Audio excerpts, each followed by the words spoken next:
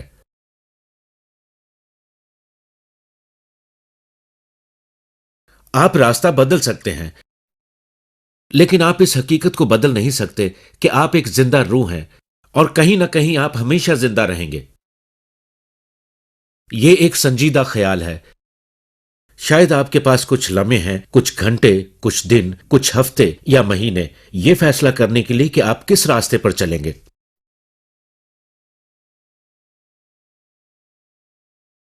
دوسری بات یہ کہ کیوں یہ قابل قدر ہے. کیونکہ شیطان بھی دلچسپی لیتا ہے. میں جب معلومات حاصل کرنے کے لیے پڑھ رہا تھا تو اخبار میں ایک 6 فٹ مگر مچھ کے بارے میں آیا کہ وہ اپنے ارد گرد دہشت پھیلا رہا ہے، جانور کھا کر.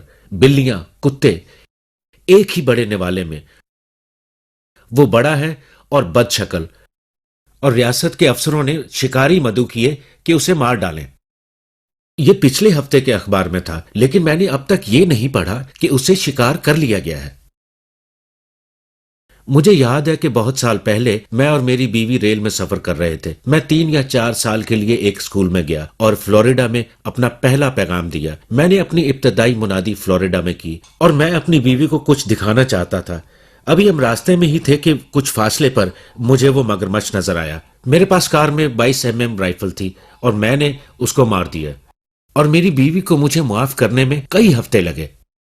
اس مگرمچھ کو مارنے پر میں نے کچھ بلیوں، کتوں اور خرگوشوں کو بچایا تھا.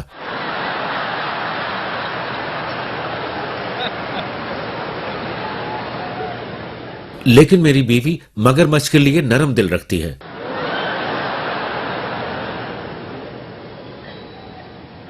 بائبل مقدس سکھاتی ہے کہ ابلیس ہے، اور وہ بڑا اور بد شکل ہے. پطرس رسول کہتے ہیں کہ ابلیس دھاڑنے والا شیر ببر ہے جو ڈھونڈتا ہے کہ کسے پھاڑ کھائے. ایک سروے کے مطابق 70% امریکی کہتے ہیں کہ وہ شخصی ابلیس پر یقین رکھتے ہیں. صحائف بتاتے ہیں کہ خدا ایک بادشاہی تیار کر رہا ہے، اور آج رات میں اور آپ اس کی بادشاہی میں کام کر رہے ہیں. آج رات میں خداوند کی بادشاہی کے لیے کام کر رہا ہوں. جب میں ملک سے باہر جاتا ہوں تو میں امریکہ کے سفیر کے طور پر نہیں جاتا، بلکہ بادشاہوں کے بادشاہ اور خداوندوں کے خداوند کے سفیر کے طور پر جاتا ہوں. میں ایک پادری ہوں اور میں خدا کا مبشر کہلاتا ہوں، اور لفظ مبشر کا مطلب ہے ایک خبر پہنچانے والا. قدیم یونانی شہروں میں اخبارات نہیں تھے، ٹیلی ویژن اور ریڈیو نہیں تھے. ان کے پاس لوگ تھے جو گلیوں میں جاتے تھے اور خبروں کا اعلان کرتے تھے. یہ لفظ وہاں سے لیا گیا ہے اور نئے عہد نامے میں استعمال کیا گیا ہے، اور اس کا مطلب ہے اچھی خبر پھیلانے والا. اور لفظ ایونجلسٹ لفظ ایونجلیکل سے فرق ہے. ان کو کبھی دبا دیا جاتا ہے اور کبھی ملا دیا جاتا ہے کہ ایونجلسٹ کیا ہے، ایونجلزم کیا ہے، اور ایونجلائزیشن کیا ہے. یا ایونجلزم مبشر کا کام صرف خوشخبری دینا ہے. اس کی خدمت ہے کہ لوگوں کو بتائے کہ خدا آپ سے پیار کرتا ہے اور خدا آپ میں دلچسپی لیتا ہے، اور آپ کو ضرور توبہ کرنی اور اسے قبول کرنا چاہیے کہ مسیح آپ کے گناہوں کے لیے صلیب پر موا اور وہ دوبارہ جی اٹھا. یہ مبشر کا پیغام ہے. اسے کوریگما کہا جاتا ہے. پادری صاحبان اور استاد پیدائش سے لے کر مکاشفہ تک تعلیم دے سکتے ہیں، لیکن مبشر کا کام ذرا محدود ہے. ان کا کام یہ ہے کہ وہ لوگوں کو خدا کے نجات بخش کلام کے ذریعے یسوع کے پاس لے آئیں، اور پھر انہیں تعلیم، تربیت اور شاگردیت کے لیے پادری اور استاد کے پاس لائیں. مبشر ایک استاد بھی ہو سکتا ہے اور تربیت دینے والا بھی. اور کروسٹس میں ہم یہی کچھ کرتے ہیں، مہینوں کی تیاری اور مہینوں کے فالو اپ میں ہم کلیسیاؤں کی مدد کرنے کی کوشش کرتے ہیں. یہی وجہ ہے کہ ہم جہاں جاتے ہیں ہم کلیسیاؤں کو سپانسر کرتے ہیں اور اپنا سارا کام کلیسیاؤں کے ساتھ مل کر کرتے ہیں، تاکہ اس میٹنگ کے ختم ہونے کے بعد آپ اپنے دل سے کلیسیا کے ساتھ مل کر چلیں. خدا اپنی بادشاہی تیار کر رہا ہے، لیکن ابلیس بھی یہی کر رہا ہے. اس کے اپنے سفیر ہیں. متی 13 باب کے مطابق یسوع نے کہا، جب کوئی بادشاہی کا کلام سنتا ہے اور سمجھتا نہیں تو جو اس کے دل میں بویا گیا تھا اسے وہ شریر آ کر چھین لیتا ہے. آپ دیکھتے ہیں کہ آپ آج رات خدا کا کلام سن رہے ہیں، لیکن جب آپ واپس جاتے ہیں ابلیس اسے چھیننے کی کوشش کرتا ہے اور یہ جڑ نہیں پکڑتا، اور کھیت دنیا ہے اور اچھا بیج خدا کے فرزند اور کڑوے دانے اس شریر کے فرزند ہیں۔ یسوع نے کہا کہ جس دشمن نے ان کو بویا وہ ابلیس ہے۔ جی ہاں، کوئی ہے جو دشمن ہے، ابلیس۔ کھیلوں کے ایک رپورٹر نے بیس بال کے ایک سپر سٹار کے بارے میں لکھا کہ وہ اپنی روح ابلیس کو بیچنے کے لیے راضی ہو گیا۔ بہت سے لوگوں نے اپنی روح ابلیس کو بیچ دی ہے، اور وہ بھی سستے داموں۔ مسیح کو اور خدا کو رد کرنے کا فیصلہ کیا اور خدا سے دور ہو گئے۔ اس دنیا کی خوشیاں آپ کے لیے بہت پرکشش رہی ہیں، یا پھر زندگی کی مشکلات کا مقابلہ نہ کر پائے اور آپ ہار مان گئے۔ آپ کی زندگی بیش قیمت ہے کیونکہ خدا آپ کی جان کی فکر کرتا ہے۔ تمام بائبل مقدس جان کو بچانے اور اس کی ترقی کے لیے فکر کی بات پر زور دیتی ہے۔ بہت سے طریقوں سے خدا ہمارے لیے تحمل کر رہا ہے تاکہ ہم میں سے کوئی ہلاک نہ ہو بلکہ سب کی توبہ تک نوبت پہنچے۔ غور کریں، خدا اس بات پر راضی نہیں کہ آپ کبھی ہلاک ہوں۔ خدا نہیں چاہتا کہ آپ کھو جائیں، وہ آپ کی زندگی کو بچانا چاہتا ہے، اتنا کہ اس نے عدالت میں تاخیر کر دی تاکہ آپ کو وقت دے، اور اپنا بیٹا بھی صلیب پر دے دیا آپ کے گناہوں کے لیے۔ خدا نے اپنی محبت ہم پر یوں ظاہر کی کہ جب ہم گناہ میں تھے تو مسیح ہمارے لیے ہوا۔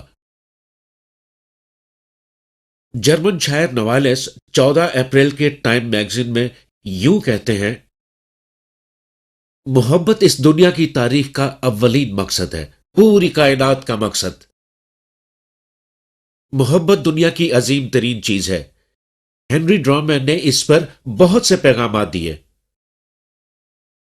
لیکن بائبل مقدس کہتی ہے کہ محبت اس میں نہیں کہ ہم نے خدا سے محبت کی، بلکہ اس میں ہے کہ اس نے ہم سے محبت کی اور ہمارے گناہوں کے کفارے کے لیے اپنے بیٹے کو بھیجا۔ دوسرے لفظوں میں جب مسیح صلیب پر ہوا تو وہ آپ کے لیے خدا کی محبت کا اظہار کر رہا تھا اور اپنی موت کے وسیلے سے آپ کے گناہوں کو ڈھانپ رہا تھا۔ ہر گناہ جو آپ کرتے ہیں وہ ڈھانکتا ہے، وہ آپ کی عدالت کبھی نہ کرے گا۔ میں خدا کی عدالت کے تخت کے پاس نہیں ہوں گا، میری عدالت ہو چکی، کیونکہ صلیب اپنے آپ میں ایک عدالت تھی۔ خدا نے اپنے بیٹے کی عدالت کی میری جگہ، مجھے عدالت کا سامنا نہیں کرنا پڑے گا، لیکن یسوع کے تخت کے پاس مجھے تمام ایمانداروں کے ساتھ مسیح میں ہوتے ہوئے کیے گئے کاموں کا حساب دینا ہوگا، شاگردی کا حساب دینے کے لیے اور زندگی میں کی گئی وفاداری کا حساب دینے کے لیے، بھائی سے پیار کا، بہن سے پیار کا، یا اچھے کاموں کے لیے میری عدالت ہوگی۔ لیکن جہاں تک میری نجات کا تعلق ہے، جہاں تک آسمان پر جانے کا تعلق ہے، وہ سب ماضی ہے، کیونکہ میں نے وہی کیا جو خدا نے کہا، اپنے گناہوں سے توبہ کی اور مسیح نجات دہندہ کو قبول کیا۔ صلیب پر جہاں آپ کے لیے یہ سب کچھ ہوا، ہماری زندگی قابل قدر ہے اس کے کھو جانے کی فطرت کے باعث۔ ایک دفعہ نیو یارک میں ایک بچہ کنویں میں گر گیا، اور ریڈیو رپورٹ کے سبب سے کہ انہیں مدد کی ضرورت ہے، 1 گھنٹے میں 3000 لوگوں نے مدد کی پیشکش کی، 1 گھنٹے میں۔ مجھے یاد ہے شمالی کیرولائنا میں ایک بچہ جنگل میں کھو گیا اور وہ ریاست تقریباً منجمد ہو گئی اس لڑکے کو بچانے کے لیے۔ لیکن آپ کی روح کی قدر اس سے کہیں زیادہ ہے۔ آپ نے اپنی روح کے ساتھ کیا کیا؟ جی ہاں، آپ اس زندگی میں ناکام رہے۔ آپ سب کچھ نہیں پا سکتے، ساری دنیا کے ہوتے ہوئے بھی آپ سب کچھ نہیں پا سکتے، حتیٰ کہ آپ اس کا چھوٹا سا حصہ بھی نہیں لے سکتے۔ یہ حقیقت ہے، آپ اسے اپنے ساتھ نہیں لے جا سکتے۔ کیا آپ نے کبھی ایسے مردے کو قبرستان لے جاتے دیکھا ہے جس کے ساتھ اس کی دولت بھی ہو؟ آپ اسے ساتھ نہیں لے جا سکتے۔ مجھے یاد ہے کہ جب جان ڈی روڈ بہت سال پہلے مرا تو اخبار میں آیا کہ کسی نے کہا وہ کتنا کچھ چھوڑ گیا ہے، اور جواب تھا سب کچھ چھوڑ گیا ہے۔ کچھ بھی نہیں لے جاتے، جبکہ ہم ساری زندگی سمیٹنے میں گزار دیتے ہیں۔ اگر آپ یہ سب کچھ حاصل کر بھی لیں تو بھی یہ آپ کو سکون، خوشی اور اطمینان نہیں دیتا۔ امریکہ کے ایک فوک گانے والے کے ایک گیت میں یہ پیغام ہے کہ میں ابدیت کے لیے تیار نہیں، کیا آپ تیار ہیں؟ اور پھر آپ آنے والی زندگی میں ناکام ہوتے ہیں۔ ایک گیت میں یہ کہا گیا ہے کہ جہنم اسی دنیا میں ہے۔ یہ سچ نہیں ہے، ایک آنے والا ہے۔ گزشتہ دنوں ٹورنٹو سٹار میں 14 اپریل کو ایک سرخی شائع ہوئی جس میں لکھا تھا جہنم کا راستہ۔ صحائف میں دوزخ کے بارے میں بہت سے بیانات ہیں۔ میں ازموئے وسطی میں نہیں جاؤں گا جہاں وہ مضبوط تخیلاتی سوچ رکھتے تھے، جہاں ہم ابلیس کو لمبے سینگوں اور تیز دھار ہتھیار کے ساتھ دیکھتے ہیں۔ یہ ازموئے وسطی میں کسی تخیلاتی سوچ کی پیداوار ہے۔ زبور 11:6 میں لکھا ہے آگ اور گندک اور لو ان کے پیالے کا حصہ ہوگا۔ زبور 18:5 میں اسے تکلیف کی جگہ کہا گیا ہے، اور متی 13 میں یسوع نے اسے ماتم کی جگہ کہا ہے۔ مسیح نے اسے رونے کی جگہ کہا ہے۔ مسیح نے اسے غلیظ ناپاک جگہ کہا ہے۔ مسیح نے اسے گپ اندھیرے کی جگہ کہا ہے۔ مسیح نے اسے بے آرامی کی جگہ کہا ہے۔ بہت سی تفصیلات ہیں، لیکن اس کا مطلب ہے خدا سے علیحدہ ہو جانا۔ اور آج رات آپ خداوند سے علیحدہ ہیں اپنے گناہ کے باعث، اور آپ کی یہ علیحدگی برقرار رہے گی موت کے بعد۔ اور پھر آپ بیش قیمت ہیں اس قیمت کے لیے جو آپ کی نجات کے لیے دی گئی۔ تمہاری خلاصی فانی چیزوں یعنی سونے چاندی کے ذریعے سے نہیں ہوئی، بلکہ ایک بے عیب اور بے داغ برے یعنی مسیح کے بیش قیمت خون سے۔ نوجوانوں کی تصویروں میں سے ایک پچھلے ہفتے سامنے آئی جو اولگا پیٹر کی تھی۔ وہ جوزف سٹالن کی پوتی ہے۔ وہ انگلینڈ واپس آئی ایک بورڈنگ اسکول کے لیے جو کیمبرج کے نزدیک ہے، اور کچھ لوگ اسے چلا رہے ہیں۔ وہ کہتی ہے کہ میں مسیحی ہوں۔ کیا وہ ہے؟ صرف خدا جانتا ہے۔ لیکن آپ کی روح کا کیا ہوگا؟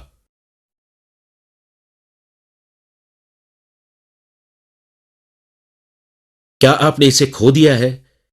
کیا آپ اسے کھو رہے ہیں؟ آپ کیا کر سکتے ہیں؟ آج رات آپ اپنے گناہوں سے توبہ کر سکتے ہیں۔ توبہ کا مطلب یہ کہنا ہے خدا میں نے گناہ کیا، اور آپ اپنے گناہوں سے مڑنے کو تیار ہیں۔ اس میں خدا کو مدد کرنی ہوگی۔ آپ کے پاس قوت نہیں کہ آپ ایسا کر سکیں، لیکن وہ مدد کرے گا۔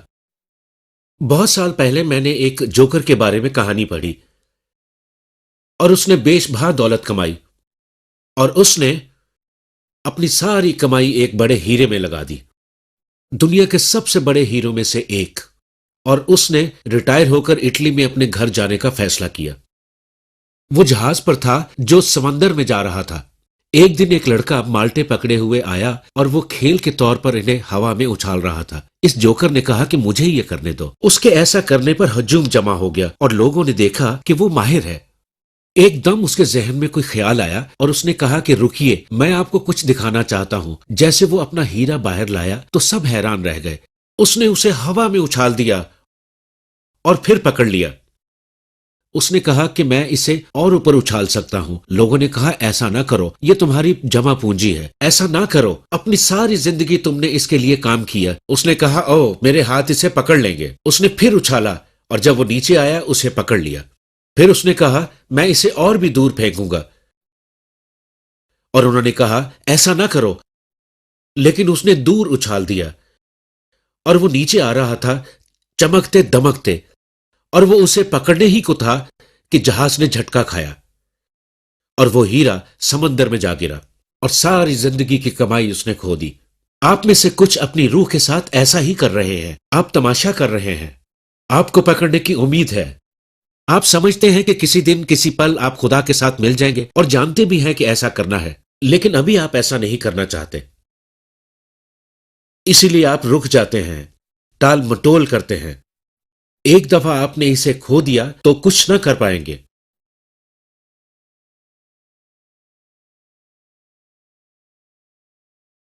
پروفیسر جیمز پیکر جو انگلینڈ سے ہیں، کچھ عرصہ پہلے کہا اس زندگی کے ہر موڑ پر آپ کے فیصلے قطعی طور پر فیصلہ کن ہونے چاہیے، ایک قطعی فیصلہ، اور یہی میں آپ کو کرنے کو کہہ رہا ہوں، یسوع کو ہاں کہنے کے لیے۔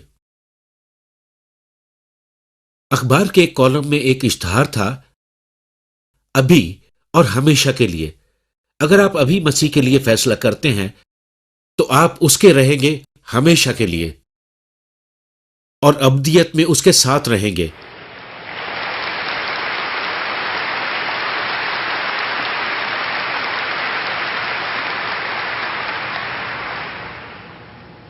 حال ہی میں مجھے ایک خط موصول ہوا، پچھلے سال ستمبر میں۔ میرین کور میں اپنے 4 سال گزارنے کے علاوہ میں نے اپنی ساری زندگی امریکہ کے اس بڑے شہر میں گزاری۔ پولیس میں 23 سال گزارنے کے بعد مجھے پولیس چیف مقرر کیا گیا، اسی شہر کا۔ میں باقاعدگی کے ساتھ چرچ گیا، لیکن چرچ جانا کم و بیش روایتی تھا، لیکن ذہنی طور پر ہمیشہ سے مجھے کمی کا احساس رہا۔ جب آپ سنسناٹی میں آئے تو میں بھی اس کروسیڈ میٹنگ میں تھا۔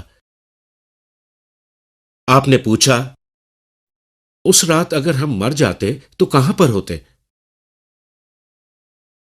میں نہیں جانتا تھا۔ جب آپ نے دعوت دی تو میں اور میری بیوی سامنے آئے، اور یہی وہ پیچیدہ بات تھی جس کے لیے میں ہمیشہ سوچتا تھا کہ کچھ رہ گیا ہے۔ ایک مسئلہ یہ تھا کہ پولیس میں رہتے ہوئے یہ سکھایا گیا کہ کبھی بھی کچھ مفت نہیں ملتا۔ پولیس افسروں کے لیے خریدے بغیر کچھ لینا یا نجات کو حاصل کرنا مشکل ہے۔ یہ آپ کو خدا کے فضل کے وسیلے سے دی گئی ہے، اور بلا شبہ ایک تحفہ ہی ہے۔ مسیح کو قبول کرنے کے بعد میں نے دوسرے مسیحی پولیس افسروں سے رابطہ کیا۔ اب یہاں ماہانہ دعائیہ میٹنگ ہوتی ہے۔ اب مجھے اطمینان ہے اور معلوم ہے کہ مرنے کے بعد میں کہاں جاؤں گا، اور یہ حقیقی یقین دہانی ہے۔ شکوک کے تمام بوجھ مجھ سے اٹھا لیے گئے۔ اب میرے پاس خدا ہے۔ آپ بھی ایسے بن سکتے ہیں۔ آپ خدا کو جان سکتے ہیں، آپ اسے اپنے دل میں رکھ سکتے ہیں۔ آپ میں سے ہزاروں ایسے ہیں جو چرچ جاتے ہیں جیسے وہ جاتا تھا۔ آپ نہیں جانتے کہ آپ خدا کے سامنے کیسے کھڑے ہوں گے۔ آپ کو نہیں پتا کہ ابھی آپ کی جان کہاں پر ہے۔ آپ چاہتے ہیں اس کے سکون، اس کی خوشی، اس کی معافی اور ابدی زندگی۔ اب آپ کو وہ کرنا ہے جو ہم ہر رات سینکڑوں لوگوں کو کرتے دیکھتے ہیں۔ میں آپ کو دعوت دیتا ہوں کہ اپنی جگہ سے کھڑے ہوں اور آئیں اور اس پلیٹ فارم کے سامنے کھڑے ہو کر کہیں، میں اپنا دل یسوع کے لیے کھولتا ہوں۔ میں اپنے گناہوں سے توبہ کرتا ہوں۔ میں اسے اپنے دل میں قبول کرتا ہوں۔ میں وہی یقین دہانی، اطمینان اور وہی خوشی چاہتا ہوں۔ میں جاننا چاہتا ہوں کہ میری جان سلامت اور محفوظ ہے مسیح یسوع میں۔ آپ کہتے ہیں کہ ہمیں سامنے کیوں بلاتے ہیں؟ ہر شخص جسے بائبل مقدس میں یسوع نے بلایا، اسے سر عام بلایا۔ آپ نیا عہد نامہ پڑھیں تو ہر بار سر عام ہوا۔ اس کی ایک وجہ تھی۔ یسوع نے کہا، اگر تم یہاں مجھ سے شرماتے ہو تو میں اپنے باپ کے سامنے جو آسمان پر ہے شرماؤں گا۔ آپ آئیے اور آج رات اپنا حصہ ادا کیجیے اور کہیے، میں نئی زندگی چاہتا ہوں، میں نئی سمت چاہتا ہوں، میں پر یقین ہونا چاہتا ہوں کہ میری جان خدا کے ساتھ محفوظ ہے۔ آپ اٹھیے اور آئیے، ہم انتظار کر رہے ہیں، ابھی اسی وقت جلدی سے۔